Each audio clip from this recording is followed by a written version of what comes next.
Bismillah, alhamdulillah, salatu wassalamu ala rasulillah wa ala alihi wa sahbihi wa mawalah amma ba'd. Di pertemuan ini kita akan belajar tentang menulis terjemah. Terjemah di sini artinya bukan terjemah ya sebenarnya terjemah juga, tapi terjemah pribadi, jadi biografi, bukan terjemah kata seperti terjemah Quran, bukan, tapi maksudnya adalah menerjemahkan diri perawi. Jadi menerjemahkan diri perawi atau biografi perawi.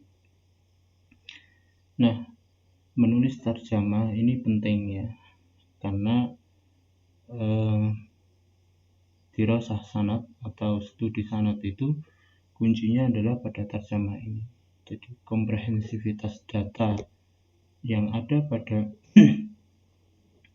biografi seseorang itu membuat kita semakin lengkap membaca si perawi, dan kemudian itu akan memudahkan kita untuk menghukumi perawi dan menentukan status perawi. Nah, itu fungsi terjemah. Nah, apa saja yang kita tulis dalam terjemah? Nah, itu yang pentingnya. Jadi kita lanjut saja lah ya. Mengkaji perawi merupakan satu pilar menghukumi sanad. Pilar yang lain adalah mengkaji media transmisi. Nah, media transmisi itu pun sebenarnya kajiannya pun sebenarnya dalam terjemah ini gitu ya. Karena sesungguhnya media ini ditentukan oleh subjek penggunanya, artinya ditentukan oleh perawi itu sendiri. Kalau perawinya kuat menggunakan an, sikoh menggunakan an, tidak masalah. Tapi kalau kemudian perawinya tidak sikoh menggunakan an, bisa dimungkinkan dia hadisnya hadis mu'an'an, artinya hadis dhaif, dia mudalis begitu ya, dan status hadisnya bisa jadi mudalas begitu. Oke. Kajian perawi ditentukan oleh kelengkapan data biografi perawi ya. Jadi semakin lengkap data biografi perawi, maka itu semakin mudah pula kita menghukumi perawi, dan semakin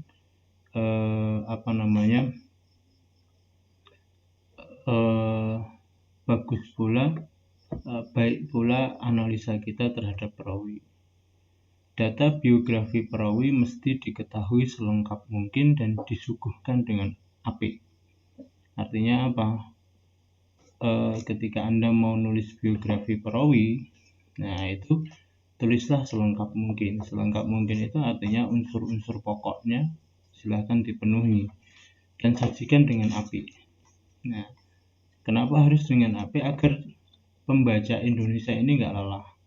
Yang kedua, biar tidak bertele-tele ya, jadi to the point. Karena apa? Kajian hadis ini terlalu panjang, terlalu banyak penulis. Jadi kalau kita ini tidak suguhkan dengan bagus, tidak dengan indah, maka bisa jadi fungsinya pun juga akan tidak maksimal. Bahkan itu membuat lelah kita dan hasilnya pun tidak maksimal.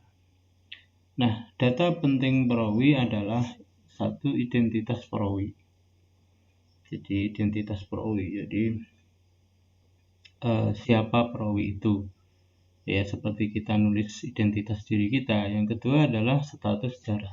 Adalah perawi. Jadi status positif negatif perawi. Artinya jelek buruknya, bagus jeleknya perawi. Identitas perawi utamanya adalah tempat dan waktu lahir. Kalau lengkap ya, kalau tempatnya diketahui. Tapi ini data utama. Seperti kita ya tempat tanggal lahir gitu ya. Tapi kalau saya sebut waktu lahir karena untuk menentukan tanggal kadang sulit dan tidak banyak tahunnya yang mungkin. Yang kedua, tempat dan waktu wafat. Nah, ini penting juga. Selanjutnya daerah singgah. Di mana saja dia pernah singgah, di kota mana, di negara mana yang pernah dia singgahi. Kemudian masaih. Masaih itu adalah guru. Ya, masaih itu adalah guru.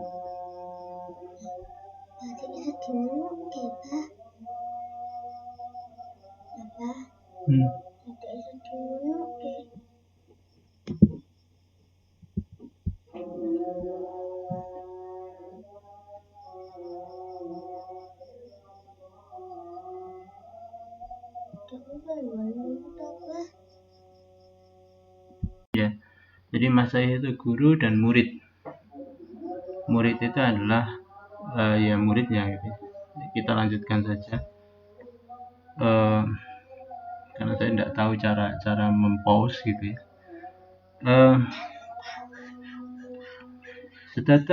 Status jarh wal adalah selayaknya dilakukan sekomprehensif mungkin juga gitu ya.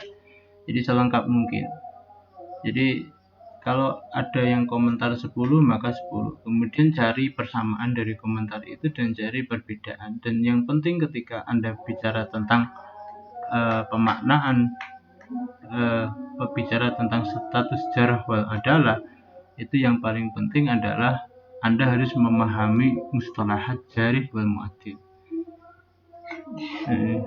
Istilah yang dipakai oleh yang menjarah atau yang mentakdil. Karena waktunya udah ini ya, bersahabat pasti adil. Contohnya ini, Qasim bin Abi Hazm.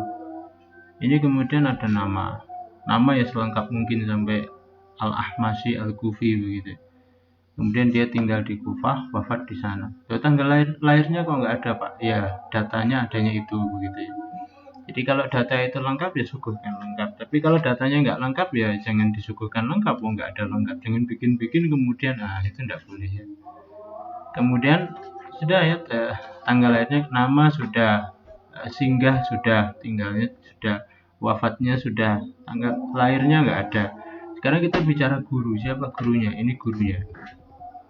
Ingat ketika kita kemudian bicara dalam satu sanad, gurunya ya harus Anda sebut. Misalkan ini gurunya di sanad di atas itu adalah Abdullah bin Mas'ud. Ya Anda sebut gitu ya. Ini yang di bold, yang dibesarkan hurufnya. Nah, kemudian muridnya. Nah, ini adalah identitas perawi sampai muridnya sampai sini. Dan salah satu muridnya adalah di riwayat ini. Barangkali masih banyak dan kita bisa sebut dan lain-lain. Nah, kemudian kita bicara soal status. Mengenai kualitasnya, oke, ini statusnya. Ibnu Hajar mengatakan siqah muhtaram. Nah, orang yang pernah lihat Rasul ya. Oke. Pada orang mensiqahkannya. Ada yang mengatakan itu mungkarul hadis. Nah, lalu ia menyebutkan contoh hadis al-Hawab dan seterusnya. Al-Mizi mengatakan dan seterusnya. Ini dilengkapkan terus ke bawah. Nah, semuanya harus Anda sebut sedetail mungkin. Nah, ya harus yang dilakukan kemudian. Nah, ini harus menyimpulkan sikoh dan terbaca mengenai anggapan mungkarul hadis seperti Yahya bin Abi Said. Maka yang dimaksud mungkar olehnya adalah hadis fard mutlak, bukan mungkar hadis dalam arti hadis dhaif, bukan, tapi hadis mungkar karena dia meriwayatkan hadis yang sendirian. Oke. Ini ya, jadi selengkap mungkin data yang harus Anda tulis ketika Anda menulis. Nah, disinilah letak kita bicara. Jadi statusnya kita akan tahu. Ketemunya di mana lah? Ini sama ini 90.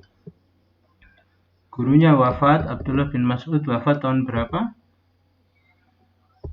32. Oke, dia wafat 90, berarti 40 tahun. Jadi kalau 30 ke 90 berarti 60. Jadi kalau dia umurnya panjang ya, karena harusnya di sini kalau ada data ya dia meninggal di usia berapa. Jadi kalau dia di usia 100 ya jelas ketemu gitu loh. Kalau ini kan 60 tahun, kalau dia meninggal di usia 70 ya nggak ketemu gitu ya. Oke. kira-kira begitu. Jadi wafatnya 90 sama 32. Jadi kalau 32 kan selisih 60 tahun. Jadi mungkin ketemu gitu ya.